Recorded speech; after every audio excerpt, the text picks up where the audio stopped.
Web leads are 9 times more likely to convert when you respond in 5 minutes. Speed to lead is no longer the question. It has to be instant. And when it has to be instant, it has to be Chili Piper. Fix your leaky funnel for good. Get your demo today.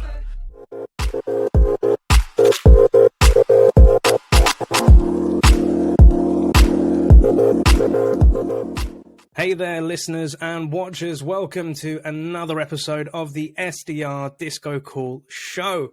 And today we have a very exciting guest. But before I dive into the guest, a gentle reminder for our listeners and watchers, if you're listening to this in your local podcast platforms such as Apple, Spotify, etc., please make sure that you comment, like, and subscribe. And also, if you're watching this on our YouTube channel, please like, comment, share, and subscribe so we can get this message out to more people. Now, our guest that's coming into today's show is somebody who reached out to me, and I love it when reps reach out to me asking if they can come onto the show. The only difference with this one was this person had a bit of an athletic career, and it circled around the world of UFC. So I'm not a sporting man by any stretch, and I'm not into UFC, but a lot of my friends are. So when this individual reached out, I went to my network, my friends, and I said, hey, there's this dude that wants to come on my show, and he's been in UFC. Do you know this guy? And my friend then sent me a Wikipedia link and said, Neil, get this guy on the show. And I was like, okay, bro. So John, if you're watching, thank you very much for the link and recommendation. And yes, I researched a bit, checked out a bunch of content on YouTube, and I was like, whoa, this dude's like in the SDR land, and he wants to come on my show. I was like, yay! So without further ado, Chris, welcome to the SDR DiscoCall show. How are you doing today, sir? Doing great, Neil, and thanks for having me. I appreciate this opportunity of being on the show. I've been listening to the SDR Disco podcast for a while. When I got in the game of tech, the first thing I said is like, hey, listen, I got to understand this SDR game, and I got to understand exactly how it works. So I got to listen to some podcasts. And there really wasn't many podcasts out there. And then I came across yours. Been a game changer. So thank you for giving life to this great podcast. Woo! I love that. Thank you so much, Chris. And it's a pleasure to hear that it landed in your ears and it's been helping you out. But Chris, for the listeners and for the watchers out there, could you tell us, like, who are you? Where are you based in the world? Where do you work? And what do those guys and girls do? Yeah, my name is Chris Cope. I'm based in Southern California, and ironically, Corona, California. I work for a company called Crowdbotics. We build apps, and we do a lot of dev work as well too. Was an SDR there for about a year, and then I recently got promoted to account executive. So time to play with the big boys. Got the call up, and I'm excited. So yeah, jeez, yeah, we're only 2 minutes into this, and I'm already feeling pumped, Chris. I love this. I love this. Again, based out in Cali, and again, ladies and gentlemen, Chris is joining us like 5 a.m. in the morning for us. It's like, 1 o'clock in the afternoon in the UK today in June 2022. But Chris, outside of sales, before we jump into your stories, like what do you think, what things float your boat? What do you like to get up to in your spare time, sir? Yeah, well, of course, my resume has always been, martial arts. I did fight for the UFC. I know Dana White. I mean, I was able to be on the Ultimate Fighter, season 13. My coach is Brock Lesnar. And I've also been in sales for a long time. The whole time that I was training and fighting, I was, in sales. And the UFC has been kind of like my calling card. And now I'm retired. The whole name of the game is being in tech, but what I like to do on my side time is hang out with my family. I got a 3-year-old son. I like to go to the beach. Orange County, Huntington Beach is about 40 minutes from me. And of course, I'm retired now, but I still do a lot of Brazilian Jiu-Jitsu. And I recently got into the sport of triathlon. So I signed up for a half Ironman, and I got to do that basically in December. I absolutely love that. And dude, you've just got this aura of energy just like spurring. I don't know if listeners, but you can feel this, but I can definitely feel this as well.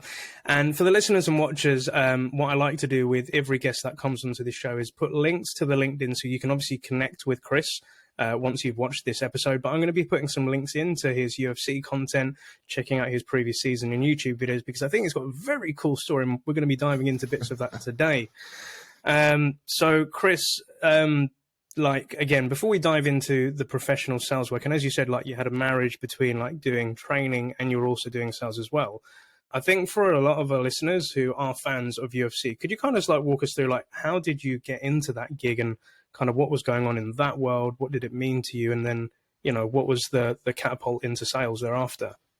Yeah, you know, the funny thing was, I don't even know how I ended up in fighting, because I played sports, you know, my whole life. I played basketball, I played soccer, I played baseball, and I was playing college basketball, and I would do martial arts kind of on the side. And then eventually I was in a game and I was driving the hole, and I went for a layup, and I'm 6'1". They had me playing the 4 or 5 spot. So I'm guarding guys that are like 7 feet tall. And I'm like driving the lane, and I got these big arms swapping, and then all of a sudden I make it in. I'm like, okay, this basketball's not for me. These guys are massive. It's just not gonna make sense.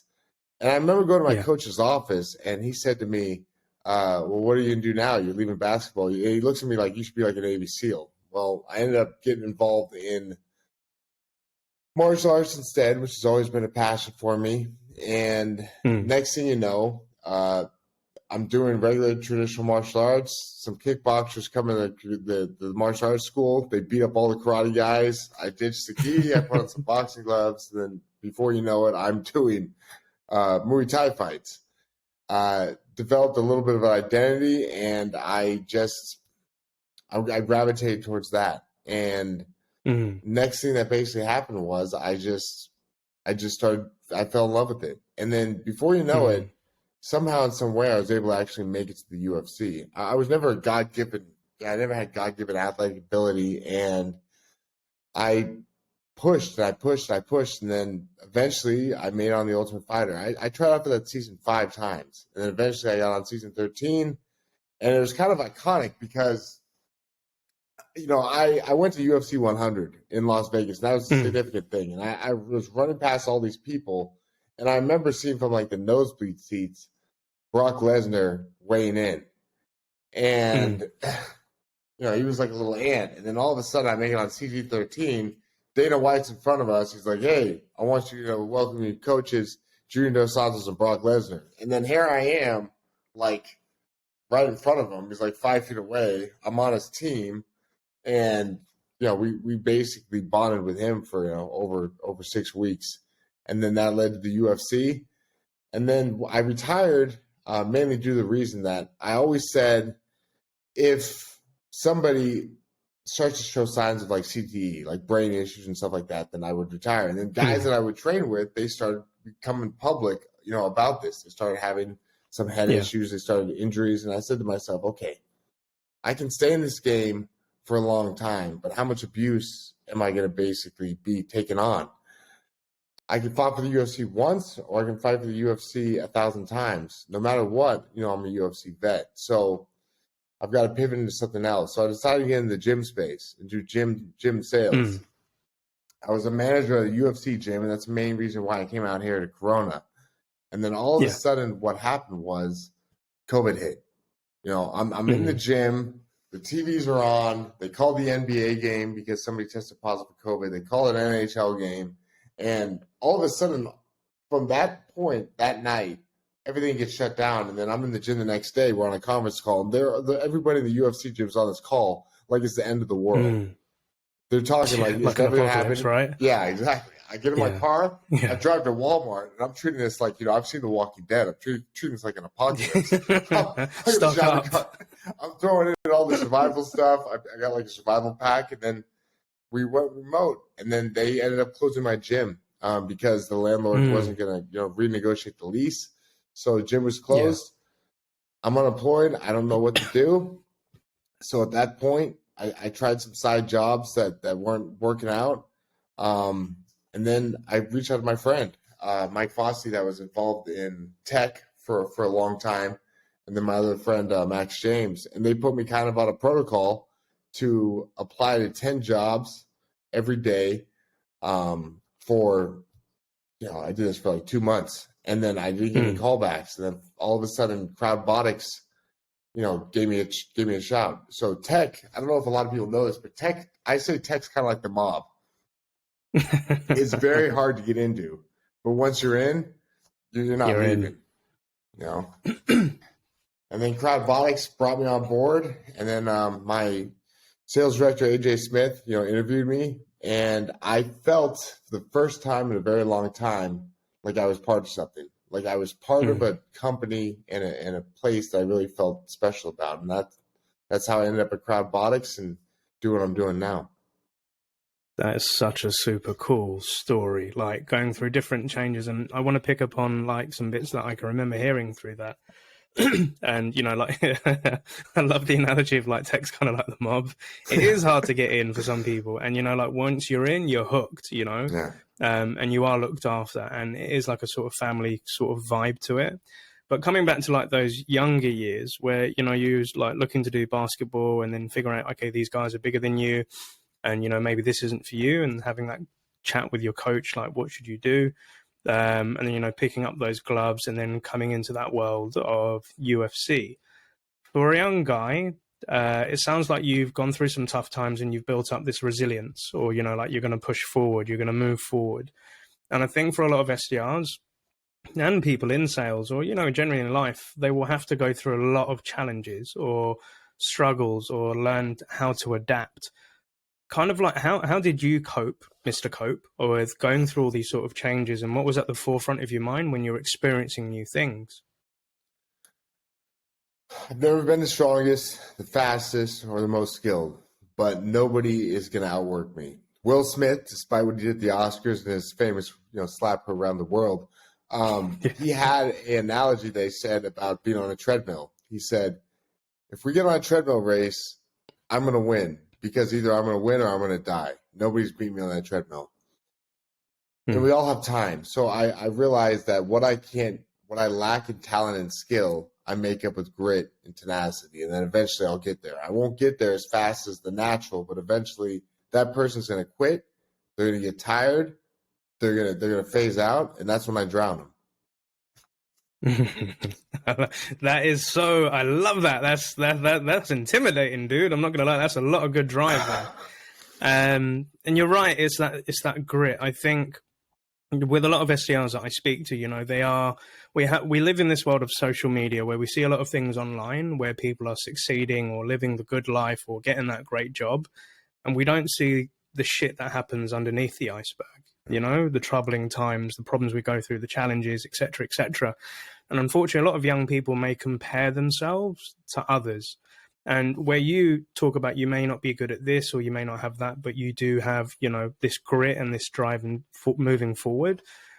Like, I think we can be our own worst critic. And I think somebody, again, and I'm only assuming here, where you kind of been on public TV, you've been in front of millions of people. How do you keep like a level head, and how do you reflect on yourself, like to, not get into your own darkness? Yeah, ego is a big problem in a lot of people's worlds. And the ego is going to cause you to, when you become your own idol, you're going to lead to your demise and to your downfall. And you're going to lose that hunger. Now, you have to have that mentality of always climbing the mountain. And I use this UFC thing as a hook. That's it. Like when I connect with people on LinkedIn, it's former UFC vet, works in tech, looking to connect. You're going to accept me because all of a sudden you can go run all over your buddies and say, hey, this guy just requested me and you just get UFC. Yeah, same here. Same thing happened here. Yeah. So I use it as a business card, but ego is one of the worst, I think, is the worst attributes in sales, because I think sales is 20% talking, 80% listening. And when you're only talking about yourself, nobody's going to want to hear that. You can't actually give a prescription to somebody that you're talking to and to qualify them and everything else. I see a lot of people in the fight game, be egomaniacs, and it's a problem. And they're not going to, they end up phasing out. They're yesterday's news. You take someone like Dana White, for example, right? Mm-hmm. The guy's mad humble. He's not. He's super chill. Like when the season wrapped for the Ultimate Fighter, not a lot of people know about this, but when the season wraps, the cameras turn off.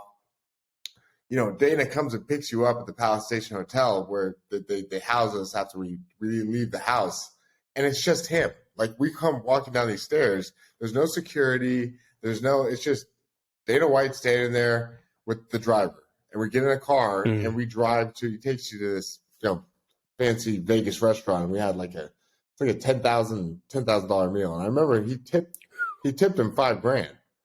So that waiter must have been living life, right? But that guy, even at the level that he's at, he's super humble. And I've come across a lot of celebrities as well too they treat people they act as a regular person, you know, and they're super humble.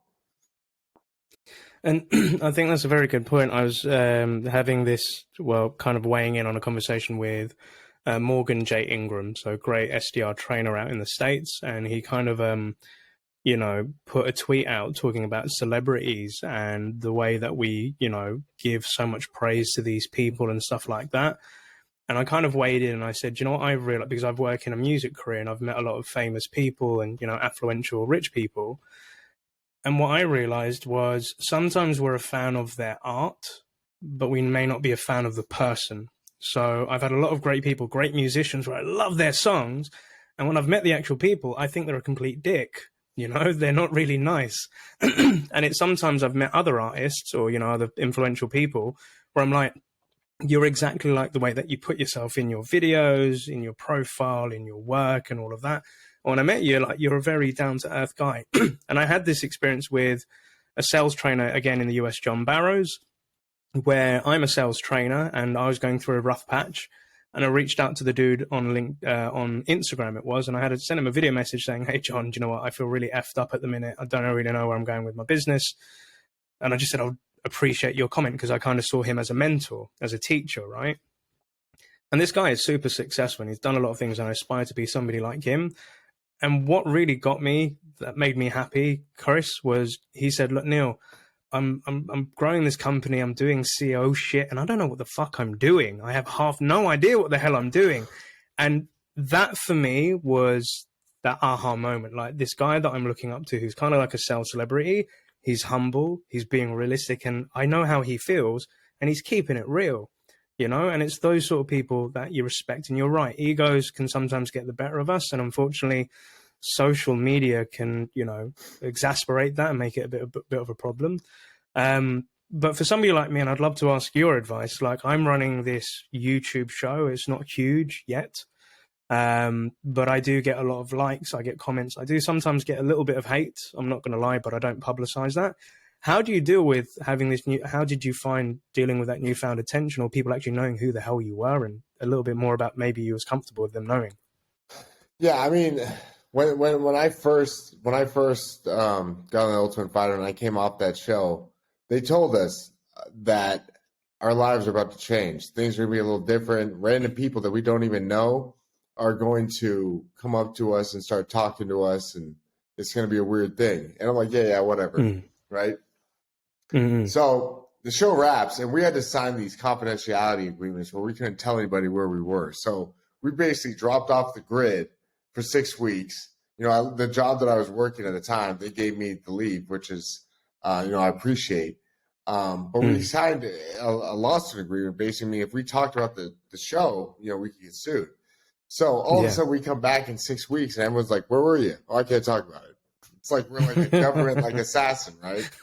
No, the mafia, right? It's the mob. It's the mob. I signed some serious legal documents where I can't talk about it. And then all of a sudden what happens is I'm in a car and a guy looks over at me, and I did this thing on the show, which is always going, woo, right?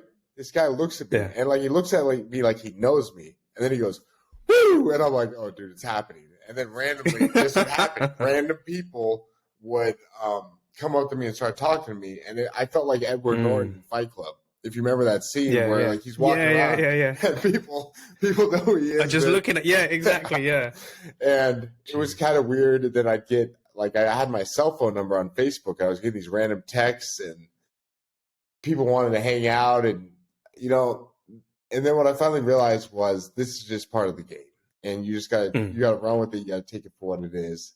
But I learned a lot of stuff that I pivot that now into, the SDR stuff of how you can take that image and that identity of whoever you are, whatever you are, and then make that your brand. And then once you have your brand, you then market that to people and then tell them why they should connect with you, why they should meet you, like how you're cool. And then it gets that conversation starting. And then you just have a conversation with people. I love, absolutely. And so it's great to hear that, you understand it's part of the game. You've had to adapt. It was something probably quite weird where people know you for something. And I kind of had a little bit of that last year when we came out of lockdown, and I met a few SDRs in London events. And people said, "Oh, Neil, nice to meet you." And I was thinking, like, I don't know you. And I listened to your show. You commented, you replied to my thing. I was like, "Oh, yeah, cool. Nice to meet you." Like, it's on a very small scale compared to perhaps what you've gone through yourself. But, it's part of the game, and it's about building that personal brand, for things that you're known about. The only thing that I can equate it to is I go into a lot of coaching gigs or manager gigs saying like, yeah, your coach or your manager is a rapper. And a lot of my reps will look like, okay, he's a bit old school. I don't really think he's up to date. And then we'll have some sort of team building exercise or a party. Hey, I can spit some bars.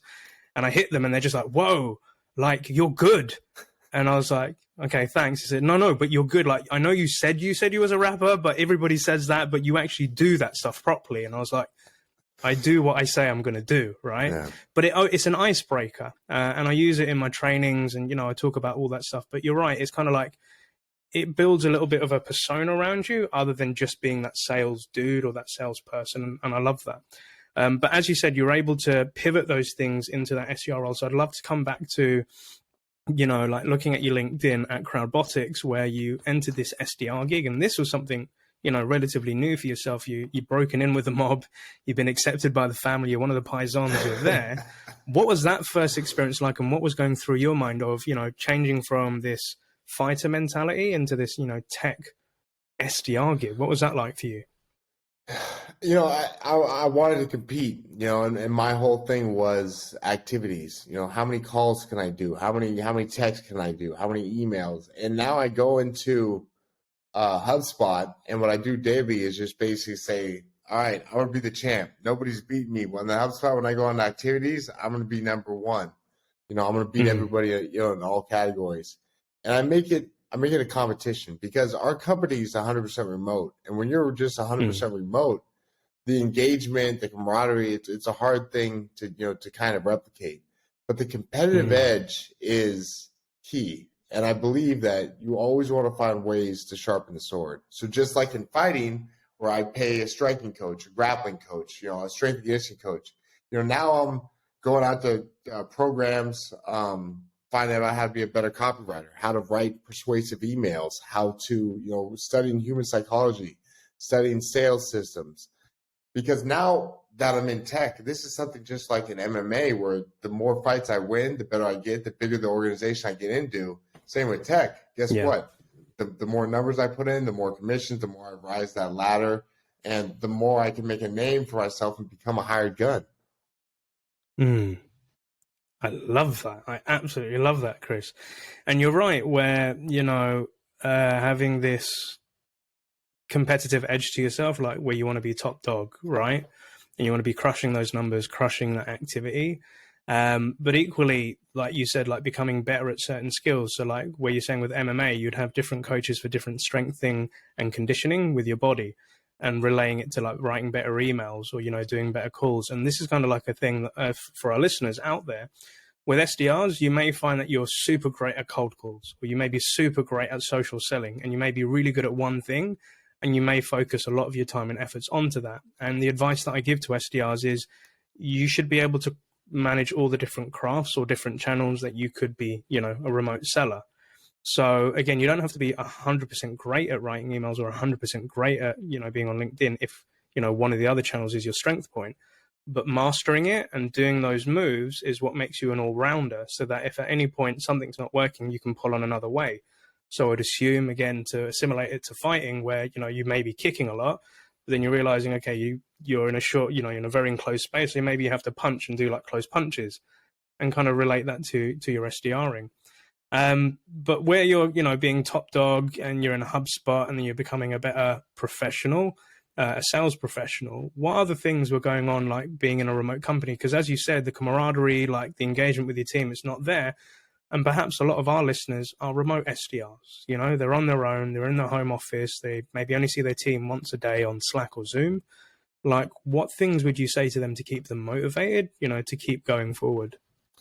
Just get to know them, because you can develop a relationship. Like we've never met in person. We've talked a couple times and we've made a connection. And then through that connection, it carries on a digital realm. So the way in the real world that you'd talk to people and hang out, and you can do the same thing remote, where you can go on Slack and have like a coffee break. Like usually in the office, you have a coffee break around 2 hours into work. Well, now you can hop on Slack, grab a cup of coffee, and then talk and get to know people. As long as you can see video and you have a conversation with them, you can develop a connection. It was a little weird at first. When I first started the remote stuff, I'm like, I didn't have a computer. My wife, bless her soul, bought me a great laptop to get started. But I was like trying to get in the room. I couldn't get in the room. I couldn't turn my camera on. I couldn't. It's like I was reborn all over again. I felt like Neo in the Matrix, where he finally sort of understood like what the real world is now, and he's like got to learn to walk again. And it was a completely different thing. But the camaraderie thing, can be hard, but you just have to find different outlets that you can do that in. 100% agree. And you know what, I think where I faced this element of being like a remote manager with my last team, we were having like daily stand-ups, we were having Zooms, we'd have after-hour chats, and this was all done remotely. And what I found very frustrating as a manager was I could never really sense the real vibe of my team in the room. We could chat for 30 minutes, but as soon as that Zoom closed, I didn't know what was going on in their mind. I don't know if they agreed with what I said. And my team kind of gave me a wake-up call when I finally met them face-to-face, where I said, do you remember, Neil, we're a real team based out in Amsterdam, but you're the remote manager. You're the only one that's remote here. You're based in London, right? So it's important for you to come out and meet your team every now and then, or, just come out for drinks with us. Because I used to be really opposed to getting to know people outside of work, because I used to think, dang, that's my time. And no, work's ended. Like, I don't do that shit after work. But having those chats, having those beers, or, it doesn't have to be alcohol, but making time for them. Or, like when we had one-to-ones, I'll just say to my rep, I was like, look, let's forget about work today. I just want to know, what's going on in your world? How are you? And, what have you been up to? How's life? And is everything okay? Is there anything you want to talk about? And equally, I would share stuff. And that's how I'd create that connection with people remotely, because it is a bit difficult trying to do it over like a Zoom. But again, it's the energy, I think, that you bring into the room. Like I said, when I've connected with you, I just feel this vibe from you, Chris. And it pumps me up. And I've got a training session after today's recording. And I'm like, yeah, I'm going in that good. I'm going to give them some Chris Cope energy, But again, also, as I mentioned just before we jumped on this call, a big, massive congratulations, because it's been a year at Crowdbotics and you've been promoted to an account executive position. So round of applause for you, Mr. Cope, and well done for making it. What was that journey and what was that transition like? And what does it now feel like to be an AE at Crowdbotics? It's one of these things where you're going, it was the same like how in the fight game, where you're in the small promotions and then you get the call up and you think to yourself, okay, this is like the UFC, or this is Strikeforce, or this is Bellator, or one of these big organizations. Am I capable to hang with these guys? And you have to expand your mind. And then, an old coach used to say this to me, is that once your mind's expanded, it can never go back to where it once was. Yeah. You can't unlearn what you've already learned. You might not have ridden a bike for 20 years, but guess what? You learned how to do it. You can always get back on that bike. But pressure creates diamonds. And you have to be able to put yourself in uncomfortable situations and find a way to get comfortable, because that's where you grow. You grow in pain. Yeah. You talk about working out, right? Like Schwarzenegger used to say, you don't make the growth in the reps that you're doing. Or I think Muhammad Ali said this. You make the growth in the reps you can't do, that you need a spot, that you need help, that you need a nudge. I had a cush thing with the SDR gig, because the AE, that I worked under, I was getting salary and then I was getting a percentage of what he brought in. So I could be having the most flat month in the world and just setting appointments for him. And he closes them. I'm making a percentage off that. And I could have stuck with that, but that was comfortable. That was where I learned the game. I felt at ease with it. Now I need to find something that makes me scared. And I tell people this all the time, is on the pathway, on the other side of fear is everything you ever wanted. And then you have to be able to find ways to break through that. And, I'm creating my own book of business now, and it's intimidating and going to sales stand-ups and saying what deals are coming in, what deals aren't coming in. But this is what makes it fun, because that fear gives you energy and makes you feel alive. It's where growth happens, and I'm all about growing. 100%, my dude. You're very right. It's in those uncomfortable situations that true growth happens. And I say it to my students and my reps as well, is that you need to do something at least once a day that scares the shit out of you, because that's when you know you're alive. That's when you can feel something.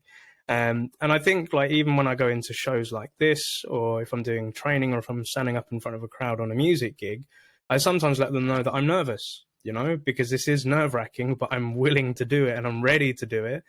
And like you said, everything you want is on the other side of fear, but 9 times out of 10, the things that you fear are probably things that you shouldn't be fearing. It's just because you haven't faced them before.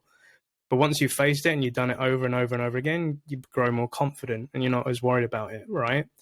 And I love that analogy of, like, it's the growth happens in the reps that you can't make.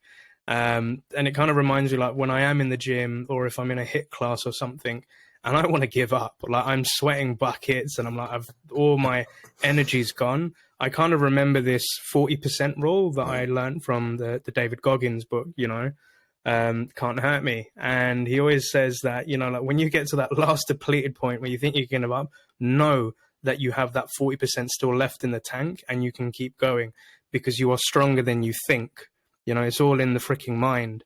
And this thing can play crazy tricks on us and, make us try to stop going into sort of things. And you know what? It's funny, because I met a young SDR yesterday for dinner. Shouts out to Matt. And when I was speaking with Matt, he was somebody that came to me on a Zoom where he was out of work. He was an ex-recruiter and he wanted to get into the SDR gig, and he was finding it freaking difficult, right? So I just gave him some career advice, made some introductions. I'm really happy to say he's now a full-fledged SDR. But the one thing that Matt kept saying to me at dinner was, like, I'm not really a great salesperson. I'm not really, pushy, and I'm not really cutthroat. That's just not me. And I said, I used to think the same way. But I said to him, you have to be very careful how you talk to yourself. If you keep saying to yourself, I cannot do it, or this isn't for me, or, I don't think I'm going to be great at it, you can talk yourself out of some great opportunities, right?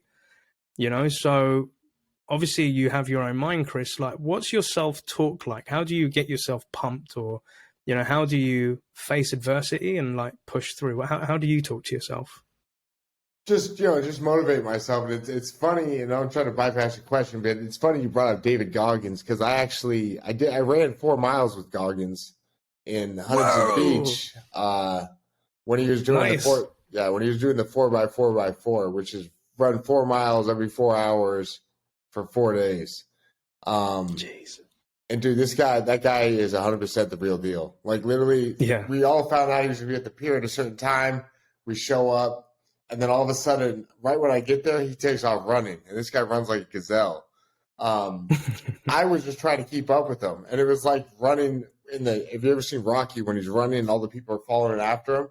That's how this run with Goggins was. It was running through the Huntington Beach Pier and, like, knocking people over and trying to stay up with this guy.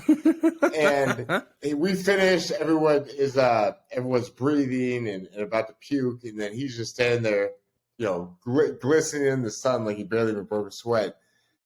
And I read his book as well, too. And I realized that it is about the talk. And when Goggins talks about that 40% rule, it makes a lot of sense, because we want to quit too easily.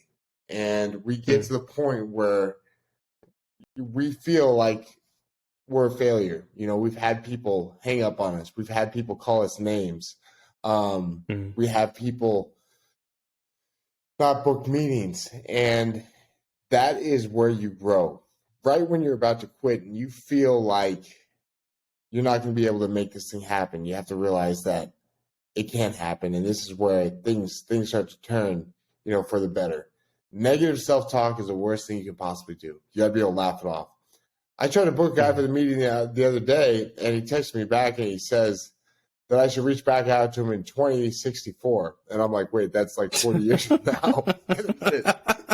And he's like, sorry. Thanks a lot. Peace. He's like, thanks a lot. Peace out, pussy, right? Like the guy's looking for a fight. Oh, shit. So I'm like, okay, yeah, this doesn't make sense. All right. So I kill him with kindness, and I don't press the matter.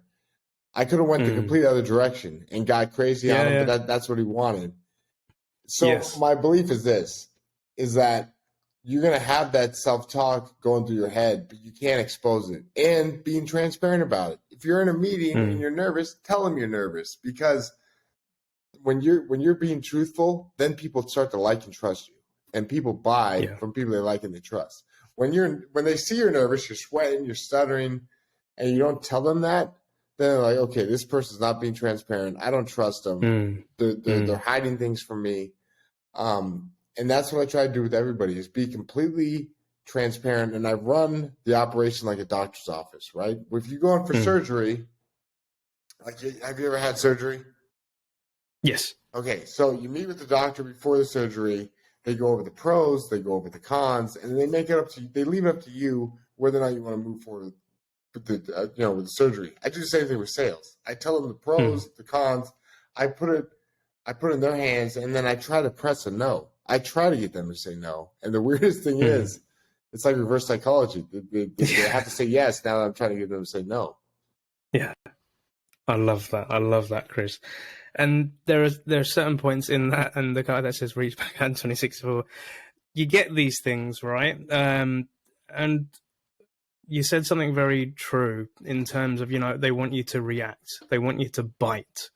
And I could imagine being somebody that's done mixed martial arts, you have to have an element of self-discipline. And I've been tested throughout my life, not just in work with prospects, with customers, but people in life. And the one thing a friend says to me, Neil, he's an Arabic friend, he says, you've got sabr. And I said, what's sabr? And he said, sabr, it means patience. He said, you've got a patience of a saint. You don't ever get angry, or you don't ever react. And I said, because you kind of got two paths to this, right? You can either react and get wound up by people and you'll feed into their BS, or they want you to do something. Or you can look at it and think, is this really beneficial to me? Is it going to get me anywhere? But for a lot of people maybe listening in, they're tested on a daily basis by their prospects and their managers and their bosses and, prospects and everything like that. Chris, how do you stay calm under pressure, and how do you stay, I'm asking because I want to know, but in terms of self-discipline, how do you keep yourself in sabr? How do you keep yourself at peace with patience? I view that we all have this power source inside of us. And if we give that power away through frustration, anger, we're powerless. You always have control of your emotions. No matter what people say to you, do to you, it's up to you on how you react. And if you react, you're giving them exactly what they want. You have to make it a joke where, you just laugh back at them and throw it in their face and go from there. But patience is, it's a wisdom type of thing. And as you get older, I think you understand patience, at a higher level. People will always test us, and they will always try to, they're always going to try to do that, and they're going to heckle us. And listen, the God's honest truth is we kill our leaders, right? When you start to rise up to the top and get some notoriety, people don't want you to be there. They want to bring you down because they want to be where you are. And there's a bunch of haters out there. You got to just stay your path. You got to keep climbing and realize that it doesn't mean anything. It's all going to be forgotten anyway. So what's it matter whether you win or lose? Because it's not like 300 years from now, they're going to know that I was number 28 SDR at Crowdbotics. It's you think the whole world revolves around you. It doesn't. Nobody cares. So if nobody cares, why do you care? Yeah, I love that 100%. And you're right. You're going to face a lot of adversity. In personal life, through music and just stuff in general in life, I've faced a lot of challenges. And the saying that I remember is, you go to school to take the lessons to then get the test. And in life, you get the test to get the lesson, and you'll keep getting tested until you've learned that lesson. And I've learned not to react to certain things. And sometimes I realize when people are hating or, throwing negativity away, that's a reflection of them, not you. And it's their insecurities, because they may feel intimidated by you. But I don't believe in people shitting down on other people. And, I believe in supporting and being somebody's cheerleader and rooting them on. Like, when I see people win in life, I'm genuinely happy for them. I'm celebrating their successes with them, because, it's not easy. Sometimes, again, with the world of social media and being online, we only see 10% of reality. We don't see what goes on behind the scenes. So, again, so for anybody listening, if there are tough times, ask yourself the question: if you're not going to worry about it in 5 years, don't give it 5 minutes thoughts, and just keep marching on and being you. 100%. I've loved this conversation has pumped me, Chris. I know I keep saying it, but do you know what? I've got like a training with a US client later today. They're based out in Texas, and I normally do trainings early in my morning, and it's going to be late in my evening. I'm like, I've got the Red Bull. Am I going to be able to do this? I'm worried because, am I going to get tired? But do you know what? Because of your advice, I'm going to tell them I'm feeling a little nervous. I'm going to feel a little bit tired, but I'm going to give you the best training session. And welcome to my dojo. We're going to have some fun. But Chris, it's been an absolute pleasure having on. And a reminder for our listeners and watchers, if you want to connect with Mr. Cope, you can find his LinkedIn details in our show notes, as well as our YouTube link description. Feel free to connect with him and ask any questions. And again, don't forget to like, comment, and subscribe in your local platforms on how you're listening and watching to this. But Chris, as we're coming towards the end of this beautiful journey on today's show, what 3 bits of advice would you give to a young Chris Cope who's just about to embark on this journey of tech, sales, and getting in with the mob? Yeah, it's really make connections, right? Get to know a lot of people, build that LinkedIn network, because you might have played on TikTok, Instagram, Facebook. Well, guess what? LinkedIn's your new social media playground, and it's all about really who you know. And the hard thing is this: if you're not working in person, you're remote, it's hard to make those connections. So make those connections. Be interested in other people. Everybody's got a story, and everybody wants to tell you their story. So listen to their story. Remember names, remember dates, and most of all, have fun and make it a game. Because in the end, in the grand scheme of things, it's all just one big game. And either you play it or it plays you. So have fun in the process. Absolutely. And I'd also add into that, stay hard. Shout out to I've always wanted to say that on the show. But Chris, are there any shout outs or kudos that you'd like to give before we end today? Yeah, I'd like to give first off a shout out to my wife, Sherry, because she got me set up with this whole tech venture by buying me a new Apple laptop, never losing faith in me, always being by my side. And for my son, Bodie, that I'm always inspired, my parents, my family, my manager, AJ Smith, that believed in me and pushed towards me, and just Crowdbotics in general, that the camaraderie that they built, that they made it be like a family. This is a company that while I was working there, I lost my father and I lost my grandmother, and they were there for me, like family. They gave me the time that I needed, and they treated me like, a significant other. And that's very hard to find in a company that feels like family. So shout out to Crowdbotics as well. Dude, that touched my heart deep, and a shout out to all the team, the missus, the kid, and everyone, and shouts out to your family as well. So, ladies and gentlemen, again, appreciate all of you listening and watching this in. I think this was a great episode. We have a UFC vet turned into SDR in tech. We got some bars in there. We go, stay hard, people. But Chris Cope, thank you so much for joining. Have a great week, and most importantly, happy selling, sir. Thanks a lot, Neil. Thanks for having me. Appreciate it.